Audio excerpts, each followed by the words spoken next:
Okay, here on MetalTalk, we're here at the Gibson Guitar Studios, and I'm with Nick Potashnik, guitarist, and Nick Fife, bass player from the Temperance movement, whose debut album is released on Monday, 16th September. That's the one.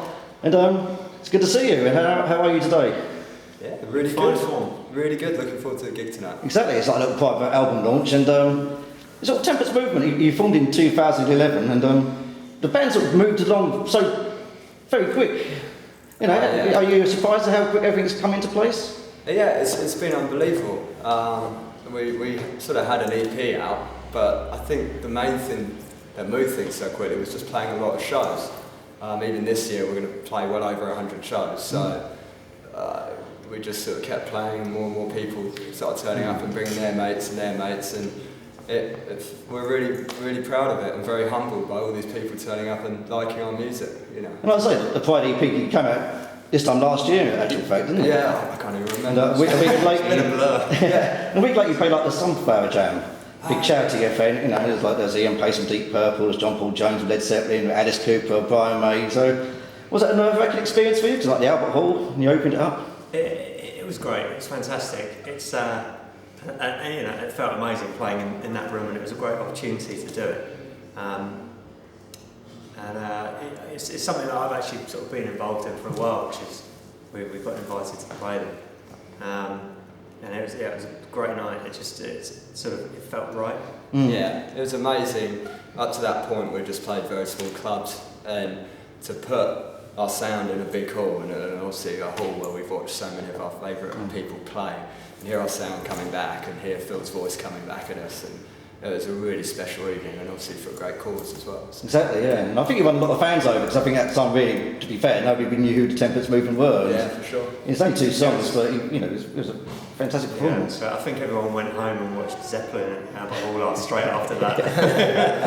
And did you get a chance to talk to the artists after the show?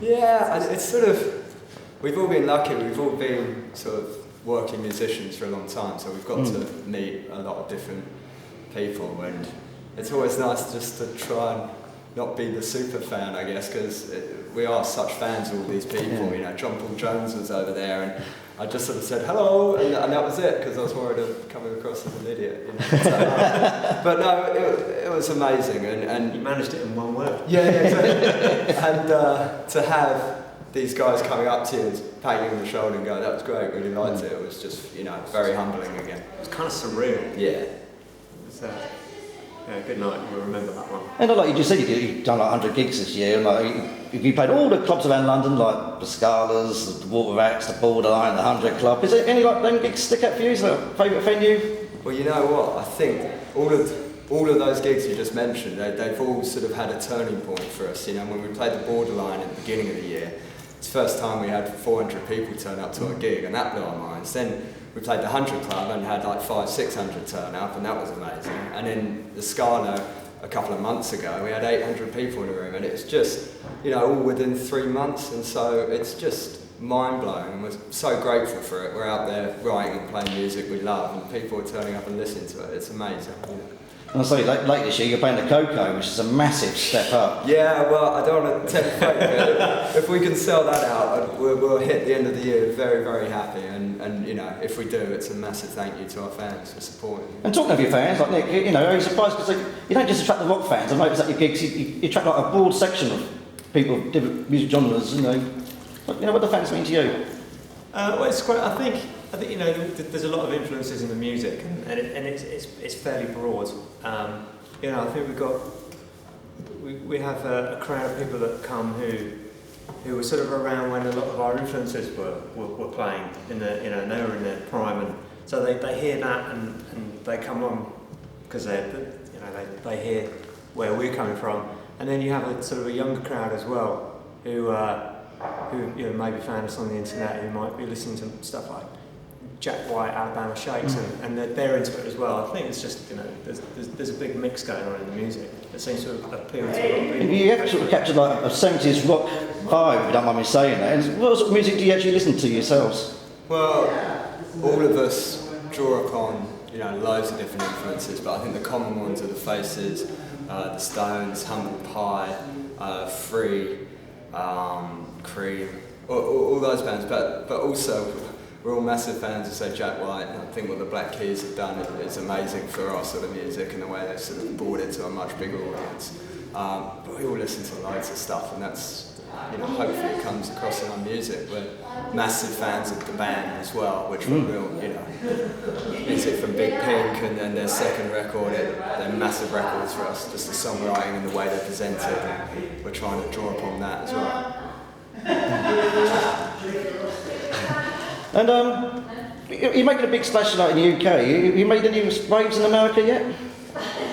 We're planning to try and sort of get set up and going here. I mean, this is just amazing what's happened over here so far. We have got an American manager, and that is definitely, we'd love to get out there and go across that. You haven't been there yet, have you? Not with this band, no. So I think hopefully sort of autumn next year, if everything's gone to plan, we might get to go and have a go over there. You played some dates in Europe, I believe, haven't you? Yeah. Oh, in Sweden. Yeah. So obviously we've got the tour coming up, starting on Tuesday. Yeah. We get over to Europe in October, and we go back to Sweden again, so it'd be interesting to see how that works the second time we go back. But we're covering Spain, France, Austria, Holland, Italy, Luxembourg. We've got a month out there, non-stop fantastic. Driving and playing. You know, we don't have many nights off, and it's tough being away and stuff. But we were saying it's almost like if you could pick all the best European cities to go and visit, we're playing it. So we're really looking forward to it. And I believe for some of the UK dates, you've got Gravel Tone supporting you. And you've played with each other before, haven't you, at the Borderline? So there's a good friendship there between you two of you? Yeah, I don't think we've seen them since then. Actually, we did the support with Rival Sons, and they were at the gig. Mm-hmm. So yeah, we hung out for a bit, but it'd be nice to do a few shows. And tell us about the album cover, because it's like a painting of a mountain range. Is that like any Pacific mountain range, or? Well, it's actually a photo,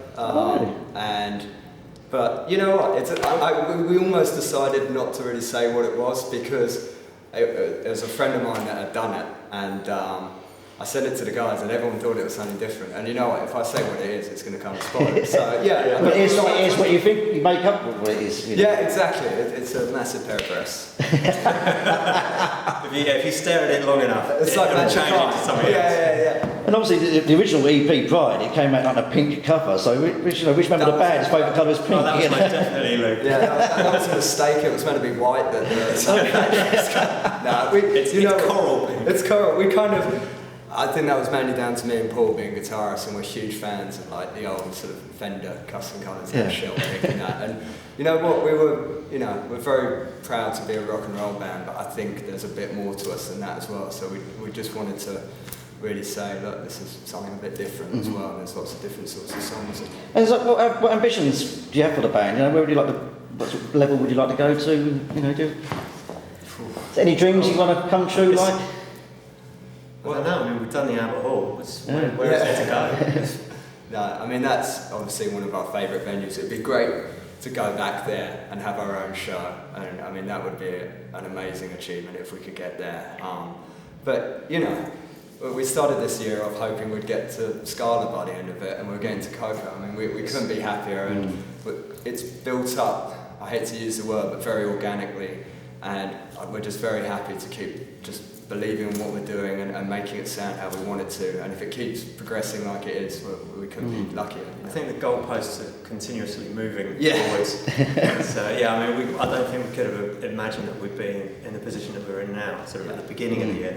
So, and let's talk about the singer Phil Campbell, because he's got an amazing set of pipes on him. You know, where did you find him? I've known Phil for years. I mean, he was an amazing solo artist as well, slightly more acoustic, sort of singer-songwriter style thing, but he always had this edge in his voice that would pop out in just the odd section of the odd song. And we were playing a lot of the same venues and the same nights, and we became good friends, and we talked about doing this band for years, literally 5 or 6 years. And there came a time when I dropped him a text and said, how about doing it now? It's like, the timing couldn't be better. And yeah, I mean, no one, including himself, had really heard him sing like that. So it's just so impressive. It still gives me sort of tingles on the stage. You know, I've never I'd never worked with somebody who sings like that. I'd say he's one of the best. Yeah. And I think, correct me if I'm wrong, I think in all your live sets, I don't think you've ever done a cover version, have you? We haven't. Which is quite rare for a new band, you know. It is, but we spent the first 8 months of this sort of, once we got together, just writing, and you know, we are a rock and roll band, but for us the songs really come first, and you know, I think we wrote a lot of material, and there's a lot of bonus tracks coming out on different versions of the albums, and people seem to like those, so I don't know. It's tough, you know, what do we do? Do we start playing Faces songs? Or do we, you know? Oh, it's good to do, it's good to do, stick to your own original material, but is it like, do you ever do a cover version when you like rehearsal, or? Oh, we often slip into something and think, oh yeah, it's a great song, but yeah, so far we've never played a cover. I'm sure we will one day, it'll be great fun. Great, well I wish you both all the best, and the album's out on Monday, which will be out by the time this video's out actually, so it's called Temperance Movement, on Ear 8 Records, and I look forward to the Coco gig, that should be amazing. Right, Thanks very much. Thanks very much, all the best in the future. Right. Yep.